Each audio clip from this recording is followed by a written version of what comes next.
Hello friends, आज हम लोग टारगेट बिहार एसएससी का नया सेट डिस्कस करेंगे जो कि आने वाले बिहार एसएससी एग्ज़ाम के लिए काफ़ी ज़्यादा महत्वपूर्ण है। तो चलिए शुरू करते हैं। हमारा पहला क्वेश्चन है, बारदोली सत्याग्रह 1928 का नेतृत्व किसने किया था? तो इसका सही आंसर है ऑप्शन सी, सरदार वल्लभ भाई पटेल। सरदार वल्लभ भाई पटेल ने बारदोली सत्याग्रह का नेतृत्व किया था जो कि 1928 में हुआ था। अगला क्वेश्चन है, किस वायसराय के शासनकाल में पहला फैक्ट्री अधिनियम पारित किया गया? पहला फैक्ट्री अधिनियम पारित किया गया, तो इसका सही आंसर है ऑप्शन सी, लॉर्ड रिपन।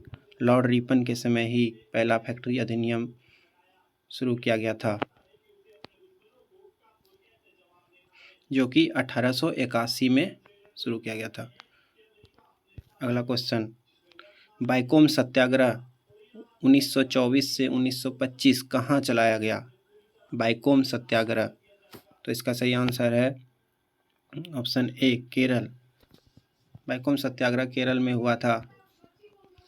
यह जो है अस्पृश्यता के खिलाफ एक आंदोलन था। अगला क्वेश्चन, 1855 में संथालों ने किस अंग्रेज कमांडर को हराया? 1855 में संथाल ने किस अंग्रेज कमांडर को हराया? तो इसका सही आंसर है मेजर बरो। अगला क्वेश्चन, बम्बई में अखिल भारतीय व्यापार संघ AITUC की स्थापना कब हुई? तो इसका सही आंसर है ऑप्शन ए, 1920 में। 1920 में AITUC की स्थापना हुई थी और इसके पहले अध्यक्ष थे लाला लाजपत राय। अगला क्वेश्चन, निम्नलिखित युग्मों में से कौन सही सुमेलित है? तो इसमें हम लोगों को मिलान करना है, तो इसका सही आंसर है ऑप्शन सी, यानी कि 1 और 3 जो है बिल्कुल सही, यानी कि चंपारण सत्याग्रह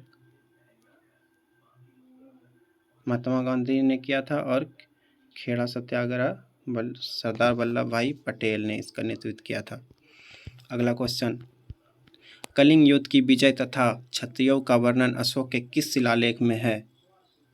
कलिंग युद्ध की विजय तथा क्षत्रियों का वर्णन अशोक के किस शिलालेख में है? तो इसका सही आंसर है ऑप्शन 4, शिलालेख 13वां शिलालेख में जो है कलिंग युद्ध के बारे में दिया गया है। अशोक के टोटल 14 शिलालेख है। कितने शिलालेख है? 14।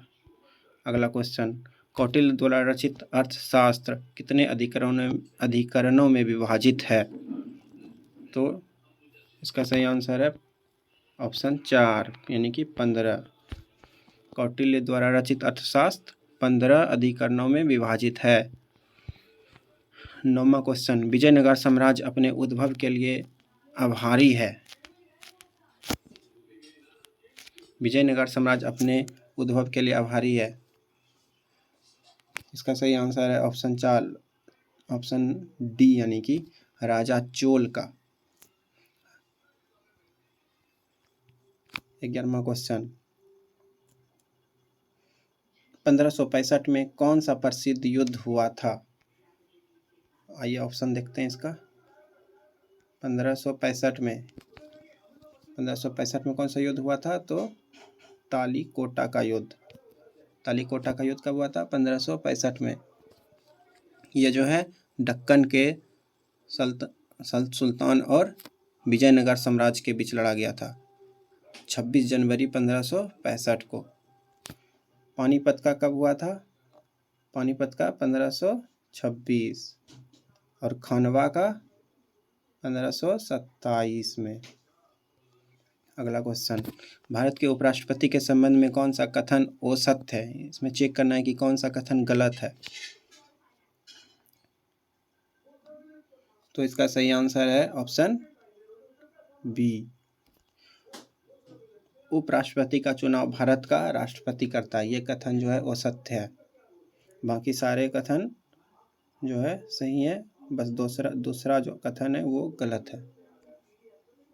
अगला क्वेश्चन, भारतीय संविधान के संशोधन के लिए विधेयक लाया जा सकता है। विधेयक कहाँ लाया जा सकता है? तो इसका सही आंसर है या तो लोकसभा में या राज्यसभा में, किसी भी सदन में लाया जा सकता है, या तो लोकसभा में या तो राज्यसभा में। अगला क्वेश्चन, निम्नलिखित उच्च न्यायालयों में से कौन एक से अधिक राज्य केंद्र शासित प्रदेश के लिए न्याय प्रशासन देखता है? एक से अधिक राज्य या केंद्र शासित प्रदेश के लिए न्याय प्रशासन देखता है। इसका सही आंसर है गुवाहाटी उच्च न्यायालय। गुवाहाटी उच्च न्यायालय का स्थापना कब हुआ था? 1948 में।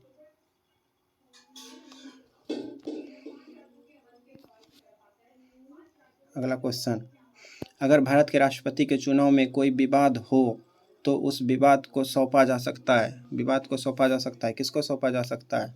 तो इसका सही आंसर है ऑप्शन सी, भारत के सर्वोच्च न्यायालय को। इसको सौंपा जा सकता है भारत के सर्वोच्च न्यायालय को। अगला क्वेश्चन, भारतीय संविधान के लिए प्रथम संशोधन विधेयक हुआ था, यानी कि संविधान में प्रथम संशोधन कब हुआ था? तो इसका सही आंसर है बी, 1951 में। पहला संशोधन 1951 में हुआ था। इसमें क्या हुआ था? तो मौलिक अधिकार में कुछ परिवर्तन किया गया था। अगला क्वेश्चन, सिक्किम भारत का एक राज्य बनाया गया। सिक्किम भारत का एक राज्य बनाया गया तो कब बनाया गया? ये जो है 35वां संशोधन अधिनियम के अंतर्गत बनाया गया था 1974 में। कब? 1974। अगला क्वेश्चन, भारत सरकार के राजस्व का प्रधान स्रोत है, मतलब राजस्व का प्रधान स्रोत क्या है? तो इसका आंसर है प्रत्यक्ष कर। राजस्व का प्रधान स्रोत क्या है? प्रत्यक्ष कर। अगला क्वेश्चन, पंचवर्षीय योजना की कौन सी अवधि सत्य नहीं है? कौन सी अवधि सत्य नहीं है? तो इसका सही आंसर है ऑप्शन 4, चतुर्थ। 1966 से 1971 ऐसी कोई अवधि नहीं थी। बाकी तीनों जो है ये तीनों सही है। चौथा ऑप्शन जो है ये गलत है, ये कोई अवधि नहीं था ऐसा। 20वां क्वेश्चन, भारत में नियोजित अर्थव्यवस्था आधारित है। भारत में नियोजित अर्थव्यवस्था आधारित है, किस पर आधारित है? तो इसका सही आंसर है ऑप्शन बी, मिश्रित अर्थव्यवस्था पर। जैसा कि पता है भारत का अर्थव्यवस्था कैसा है? मिश्रित है, मिश्रित अर्थव्यवस्था। 21वां क्वेश्चन, भारत में आय का सबसे बड़ा स्रोत क्या है? आय का सबसे बड़ा स्रोत चुंगी कर। ऑप्शन डी जो है बिल्कुल सही है। चुंगी कर जो है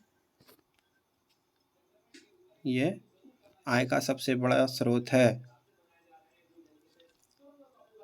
इसके अंदर जो है उत्पाद शुल्क और सीमा शुल्क दोनों आते हैं। अगला क्वेश्चन, 22वां क्वेश्चन, भारत की उन्नति संतोषजनक रही है। भारत की उन्नति संतोषजनक रही है, तो इसमें चूज करना है। तो इसका सही कौन सा होगा? 22 का 1, कुल राष्ट्रीय उत्पाद में बढ़ोतरी के संबंध में। कुल राष्ट्रीय उत्पाद में बढ़ोतरी के संबंध में। अगला क्वेश्चन, निम्नलिखित में से बिहार किस जिले में भोजपुरी नहीं बोली जाती है? बिहार के किस जिला में भोजपुरी नहीं बोली जाती है? तो इसका सही आंसर है ऑप्शन सी, दरभंगा में जो है भोजपुरी नहीं बोली जाती है, बल्कि दरभंगा में मैथिली बोली जाती है। दरभंगा में मैथिली बोली जाती है। अगला क्वेश्चन, सामा चकेवा लोक पर्व बिहार में मुख्यतः किस क्षेत्र में मनाया जाता है? सामा चकेवा, तो ये जो है मुख्यतः मिथिला क्षेत्र में मनाया जाता है। किस क्षेत्र में? मिथिला क्षेत्र में। अगला क्वेश्चन, 2011 की जनगणना के अनुसार बिहार राज्य की कुल ग्रामीण जनसंख्या कितने परसेंट है? कुल ग्रामीण जनसंख्या कितना परसेंट है? इसका सही आंसर हो जाएगा 88.71%। 88.71%। अगला क्वेश्चन, बिहार भारत के किस भाग में स्थित है? बिहार भारत के किस भाग में स्थित है? तो इसका सही आंसर है उत्तर पूर्व। बिहार जो है भारत के उत्तर पूर्व दिशा में स्थित है। अगला क्वेश्चन, बिहार की उत्तर से दक्षिण की लंबाई कितनी है? उत्तर से दक्षिण की लंबाई, तो ऑप्शन डी बिल्कुल सही है, 345 किलोमीटर। और अगर हमें पूर्व से पश्चिम पूछ लिया जाए तो 483 किलोमीटर हो जाएगा। 483 किलोमीटर। इसे आप गौतम बुद्ध के निर्माण से भी याद रख सकते हैं। अगला क्वेश्चन, भारत के कितने जिले बाढ़ प्रवण है? कितने जिले बाढ़ प्रवण है, मतलब कितने जिले में बाढ़ आता है, आ सकता है? तो इसका सही आंसर है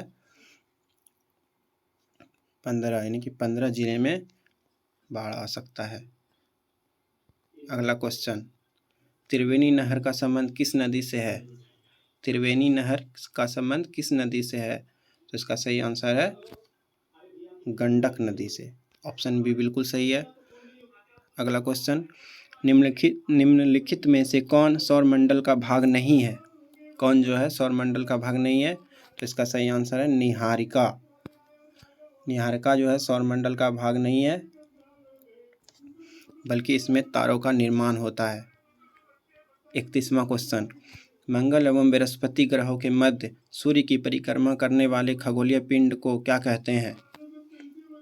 मंगल एवं बृहस्पति ग्रहों के मध्य सूर्य की परिक्रमा करने वाले खगोलीय पिंड को क्या कहते हैं? तो इसका सही आंसर है क्षुद्र ग्रह। क्षुद्र ग्रह कहा जाता है।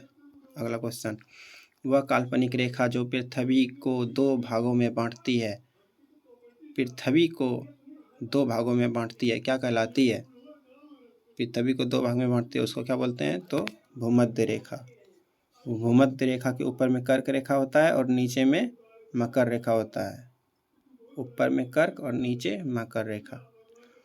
सतलज नदी का उद्गम है। सतलज नदी का उद्गम, सतलज नदी कहाँ से निकलती है? तो इसका सही आंसर है, क्या सही आंसर है? तिब्बत से। तिब्बत के मानसरोवर झील से निकलती है सतलज नदी। सियाचिन ग्लेशियर भारत के किस राज्य में स्थित है? सियाचिन ग्लेशियर भारत के किस राज्य में स्थित है? तो इसका सही आंसर है जम्मू कश्मीर। ये जो है बहुत ही ठंडा जगह है, यहाँ पे आर्मी को ट्रेनिंग भी दिया जाता है। सियाचिन ग्लेशियर।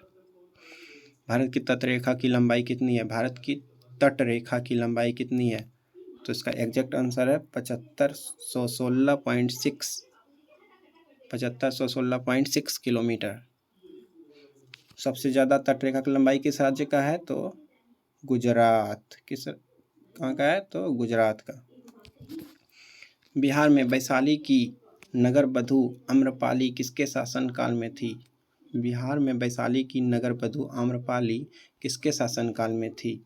इसका ऑप्शन देखते हैं, लिच्छवी, मौर्य, गुप्त, चोल। इसका सही आंसर हो जाएगा लिच्छवी। अगला क्वेश्चन, सम्राट अशोक महान जिसने 40 वर्षों तक भारत में राज किया की राजधानी उस समय कहाँ थी? मतलब सम्राट अशोक की राजधानी कहाँ थी? सम्राट अशोक की राजधानी कहाँ थी? इसका सही आंसर है पाटलिपुत्र। पाटलिपुत्र का वर्तमान में नाम क्या है? पटना। सम्राट अशोक ने कितने वर्षों तक शासन किया? तो 40 वर्षों तक। 38, टाइम मैगजीन द्वारा किसे 2021 के लिए पर्सन ऑफ द ईयर चुना गया? पर्सन ऑफ द ईयर चुना गया। ये 2021 का करेंट अफेयर है, तो इसका सही आंसर है एलन मस्क। Elon Musk. 31वां व्यास सम्मान वर्ष 2021 के लिए किसे चुना गया है?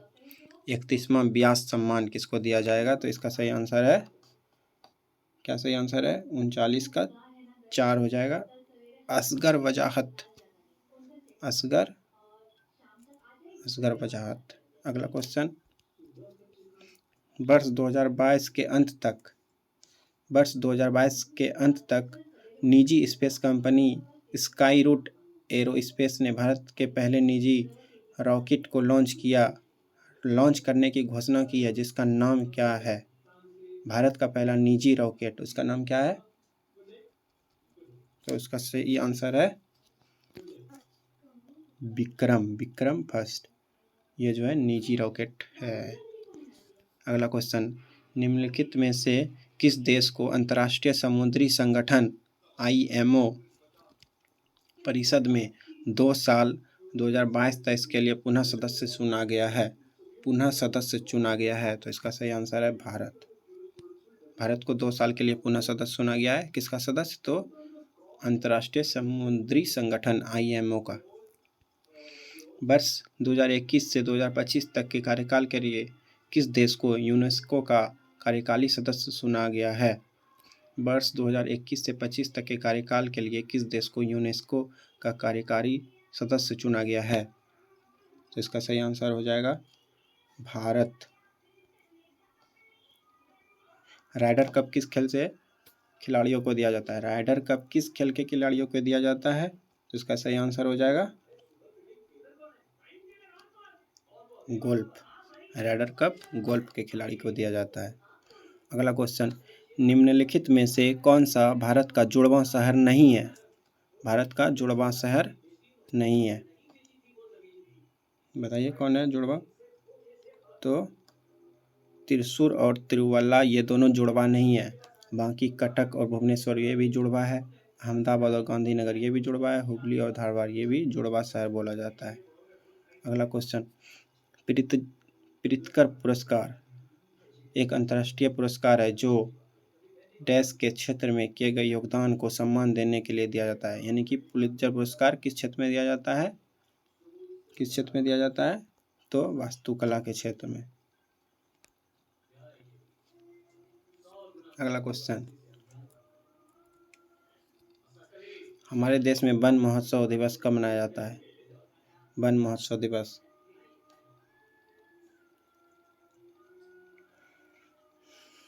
1 जुलाई को। राष्ट्रमंडल का महासचिव चुना जाने वाला पहला भारतीय कौन था? किसे पहला महासचिव चुना गया जो कि भारतीय था राष्ट्रमंडल का? तो इसका सही आंसर है कमलेश शर्मा। अंतर्राष्ट्रीय हॉकी महासंघ का मुख्यालय कहाँ है? हॉकी महासंघ का मुख्यालय, इसका सही आंसर हो जाएगा स्विट्जरलैंड। हॉकी महासंघ का मुख्यालय कहाँ है? स्विट्जरलैंड। हाल ही में जारी नवीनतम आंकड़ों के अनुसार जल जीवन मिशन के तहत ग्रामीण नल जल कनेक्शन मुहैया करवाने में बिहार पूरे भारत में किस स्थान पर है? बिहार पूरे भारत में किस स्थान पर है? तो इसका सही आंसर है चौथे स्थान पे। किस स्थान पे? चौथे स्थान पे।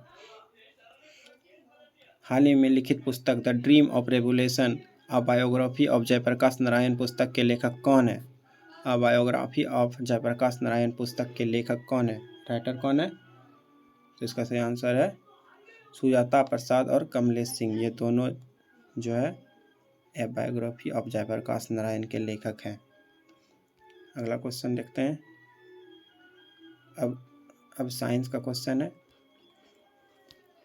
इलेक्ट्रॉन वोल्ट किसकी इकाई है? इलेक्ट्रॉन वोल्ट ये तो हम सबको पता है, ऊर्जा की इकाई है। डैश गुर्दे यानी कि किडनी की संरचनात्मक और क्रियात्मक इकाई है। किडनी की इकाई क्या है? तो नेफ्रॉन। नेफ्रॉन किसकी इकाई है? किडनी की। निम्नलिखित में से किसकी बीमा रैखिक संवेग की बीमा के समान होती है? रैखिक संवेग की बीमा के समान होती है। तो इसका सही आंसर है आवेग। संवेग और आवेग की बीमा सेम होती है। निम्नलिखित में से कौन सी ऐसी प्रक्रिया है जिसे गर्म कम सघन पदार्थ ऊपर की ओर उठते हैं और उन्हें ठंडे अधिक सघन पदार्थों द्वारा प्रतिस्थापित कर दिया जाता है? इसका सही आंसर हो जाएगा संघनन, कंडेंसेशन। जैसे कि पानी गर्म होता है तो उसमें क्या होता है? ठंडे कण जो है नीचे आ जाते हैं और जो कण गर्म हो जाते हैं वो ऊपर जाते हैं। इस प्रकार चक्रण चलते रहता है और पानी गर्म हो जाता है, तो कंडेंसेशन विधि से होता है। अगला क्वेश्चन, हाइड्रोजन के कितने समस्थानिक है? हाइड्रोजन के 3 समस्थानिक है, प्रोटियम, ड्यूटेरियम और ट्राइटियम। अगला क्वेश्चन, 2 विलयनों को कब आइसोटोनिक कहा जाता है? 2 विलयनों को कब आइसोटोनिक कहा जाता है? तो इसका सही आंसर क्या हो जाएगा? उसका परासरण दाब समान होना चाहिए। अगला क्वेश्चन, किसी तत्व की परमाणु संख्या निम्नलिखित की संख्या के बराबर होती है? यानी कि परमाणु संख्या किसके बराबर होती है? किसके बराबर होती है? तो नाभिक के प्रोटॉन के बराबर। प्रोटॉन और परमाणु संख्या सेम होती है। अगला क्वेश्चन, जल में कठोरता पैदा करने वाले दो धातु आयन हैं। जल में कठोरता किसके कारण होता है? किसके कारण होता है? तो इसका सही आंसर है कैल्शियम और मैग्नीशियम। जल में कठोरता कितना प्रकार का होता है? तो दो प्रकार का, अस्थाई और वो अस्थाई। उस निष्क्रिय गैस का नाम क्या है जिसे आधुनिक आवर्त सारणी में पहले आवर्त में रखा गया है? उस निष्क्रिय गैस का नाम क्या है जिसे आवर्त सारणी में पहले आवर्त में रखा गया है? तो इसका सही आंसर है हीलियम। हीलियम को पहले आवर्त में रखा गया है। और ये कैसा गैस है? तो निष्क्रिय गैस है। अब जाते हैं 60 नंबर क्वेश्चन में। प्रकाश तरंगे हैं। प्रकाश तरंगे कैसा तरंग है? तो इसका सही आंसर है विद्युत चुंबकीय तरंग है। विद्युत चुंबकीय तरंग। गैल्वेनोमीटर के द्वारा पता लगाया जाता है। किसका पता लगाते हैं? गैल्वेनोमीटर से तो धारा का। द ओरिजिन ऑफ स्पीसीज नामक पुस्तक के लेखक कौन है? द ओरिजिन ऑफ स्पीसीज के लेखक। तो इसका सही आंसर है ऑप्शन 3 डार्विन। डार्विन।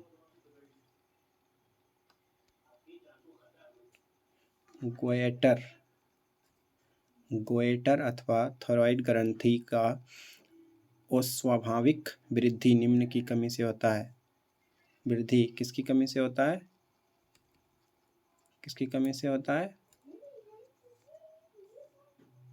आयोडीन की कमी से। किसकी कमी से? तो आयोडीन की कमी से। अगला क्वेश्चन, निम्नलिखित में से किस में वास्तविक केंद्रक नहीं पाया जाता है?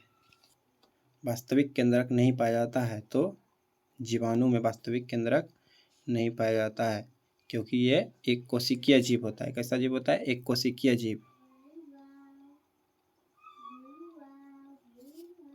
अगला क्वेश्चन, उपापचयी एंजाइम मेटाबॉलिक एंजाइम अनुपस्थित होता है। किसमें अनुपस्थित होता है? तो विषाणुओं में। विषाणुओं में मेटाबॉलिक एंजाइम अनुपस्थित होता है। अगला क्वेश्चन, प्रथम विषाणु खोजकर्ता यानी कि विषाणु की खोज पहली बार किसने की थी? तो इवानोविस्की ने। इवानोविस्की ने खोज की थी। अगर पूछेगा कब की थी तो 1892 1892 में। अगला क्वेश्चन, सबसे बड़ा विषाणु है। सबसे बड़ा विषाणु कौन है?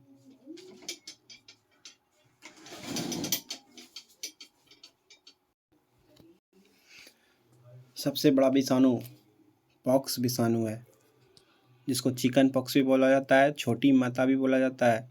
ये किसके द्वारा होता है? तो बैरिसेला विषाणु के द्वारा होता है। ये सबसे बड़ा विषाणु है। किस शारीरिक प्रक्रम से थ्रोम्बिन का संबंध है? थ्रोम्बिन का संबंध किस शारीरिक प्रक्रम से है? किस शारीरिक प्रक्रम से है? तो रक्त जमाव। रक्त जमाव किसके कारण होता है? तो थ्रोम्बिन के कारण। अब है 69, एमिनियोसेंटोसिस एक तरीका है। एमिनियोसेंटोसिस क्या बतलाता है? तो भ्रूण के लिंग को, उससे पता चल सकता है कि भ्रूण लड़का है या लड़की है। अगला क्वेश्चन, बीएमडी परीक्षण किया जाता है। बीएमडी परीक्षण किया जाता है पहचान करने के लिए, यानी कि बीएमडी परीक्षण किसके पहचान करने के लिए किया जाता है? किसके लिए? तो ओस्टियोपोरोसिस,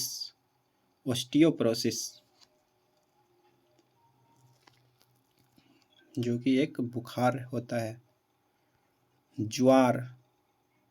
ज्वर फीवर क्या है? फीवर क्या है? तो इसका सही आंसर हो जाएगा, क्या हो जाएगा? रक्त कणिकाओं का सूजन। जैव कोशिका का कौन सा भाग पावर हाउस कहलाता है? ये बहुत हल्का क्वेश्चन है, बार बार एग्जाम में आता है। इसका सही आंसर है मैक्रोकॉन्ड्रिया। मैक्रोकॉन्ड्रिया को ही पावर हाउस कहा जाता है। किसको कहा जाता है? तो मैक्रोकॉन्ड्रिया को। अगला क्वेश्चन, सूची 1 को सूची 2 से सुमेलित करें, यानी कि यहाँ मिलान करने वाला क्वेश्चन है। मिलान करने वाला क्वेश्चन है, तो यहाँ पे मिलान करते हैं। तो इसका आंसर क्या होगा, 4, यानी कि 1 का 4 होगा। त्वरण का SI मात्रक मीटर पर सेकंड स्क्वायर होता है। बल का क्या होता है, न्यूटन होता है। आवेग का क्या होता है, न्यूटन पर सेकेंड, और कार्य का जूल। अगला क्वेश्चन, निम्नलिखित तापमापियों में किसे पायरोमीटर कहा जाता है? किसे पायरोमीटर कहा जाता है? विकिरण तापमापी। विकिरण तापमापी को क्या कहा जाता है, पायरोमीटर। ये किसके सिद्धांत पर आधारित है, तो स्टीफन के सिद्धांत पे। पायरोमीटर किसके सिद्धांत पर आधारित है, तो स्टीफन के सिद्धांत पे। अगला क्वेश्चन, झूठ का पता लगाने वाला यंत्र किस नाम से जाना जाता है? झूठ का पता लगाने वाला यंत्र, तो पॉलीग्राफ। पॉलीग्राफ से झूठ का पता चल सकता है। इसको लाई डिटेक्टर भी कहा जाता है, लाई डिटेक्टर। और इसका खोज किसने किया था, तो जॉन लार्सन। किसने, जॉन लार्सन ने।